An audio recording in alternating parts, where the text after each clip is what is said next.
yung ba buhay mo kumay ng sutin, simanok buhay balan, kumay yung payong,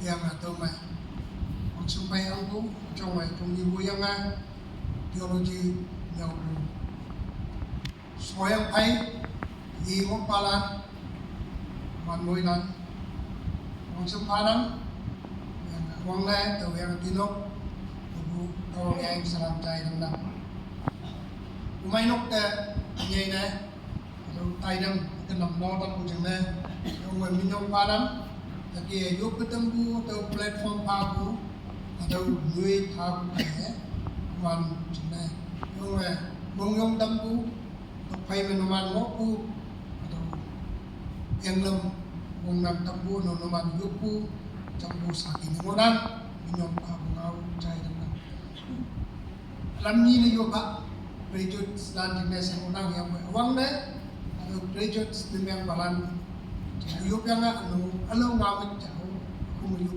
yang awang na graduate study yang balan kuwa daw lano nyiklap daw sauma daw lupuma daw waksinay daw enam theological studies. Awang ngawin pada teologi yang buat temui hewan nam, temui ngintai nam. Song wande tu ai penyoda yu wang wande hai ulak training tai beja sui boku sai sa bang chẳng nghe ta của trên như vậy sui bên yên boku hằng ne ada theological study extra power cang. Yang ada orang kawang cang yang mungkin mani buang kan cang nhiều. Kadang nu history saya je. Awak bayar next kadang nu hang ngolak. Ada buang kan cang punya palan orang. Tahu cina yo orang wanang. Ada knowledge tahu lak cina. Yang pui yo orang powerful cang. Ada orang anan orang gong orang. Dan suka mai. Theology studies, teman simak ada to study theology is to study about God.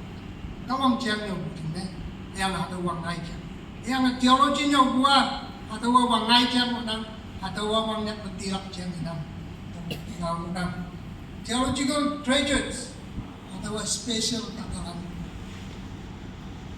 Kadang yang mana? Yung pisang baho mo no, hanaw na ino chino, chokpa mo ba no kubo chino, hangpa, akpalong pa, hangnok, sahapok na chino.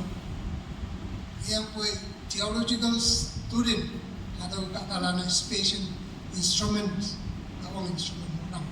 Daw jing na, atau teman ko tapiaw, sa daw inang, amdi, background baik yang penting.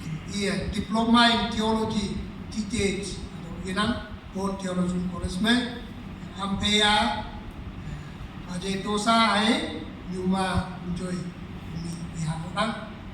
Ni suka में janau amnu atau Bachelor of Theology TTH Daglan Baptist College Dimapur में ibu ya pada Yaman Yaman yang numa belai ini hamuna yang ya nakanimora Baptist Police Church membangun kai i mun kata kalau kan boy atau fellowship juga kai munam lem semua macam nobiat Bachelor of Theology ETH Kerala Christian Theological Seminary yang ia ada lokku cuma doing ni ayam modal. Please juga ada wanye Bachelor of Theology ETH Asian Institute of Theology Dimapur ada yang modal ada bentuk cuma tanam ni ayam modal. Jana Ngaptan, Master of Divinity, MD, Ono. Em quay sinh mặt thế này. Sevenhood Bible College, Dimapur. Ada mensa mai, cuma nawa belum itu mengenalnya. Kia iman nga, manu mai. Richard Meng Kuanan, tapi iman ini. Awang dah minyong na sai chayang bu sang bu nhìn tôi bu ba ang to numan di ji ko lai wan ada wan bu hibak mai lam mai numan ada mong sang bu pai na thong tu bu overcome na me ngai okung yang ngai di anyi bu nang anu solaklan il kulan lang nang to bai yang bertanya mana orang basically dia orang rumah yang mana region bank mati doa rumah cina doa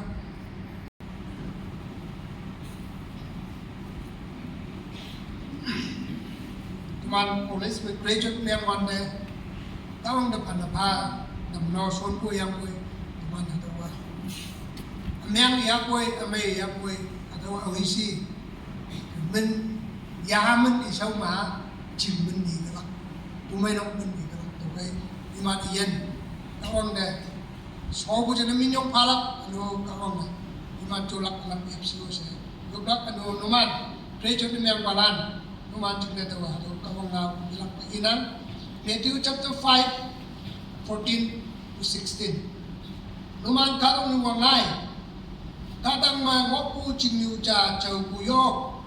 Mutu mongma anak cime, kata wantik iba, yang koi wantik yong cime, yang nokme ngopu, kata lili de tirak cime angnam, atau ki kata si saumai, numan wangai tirak yang, menaksi imane numan tui mai ngilak, yang bangtang mengopu, numan apa beti siwala, atau kawang kawang, numan tau yong baran, mana bulan ni, sama-sama ni, imagine ni, yuk.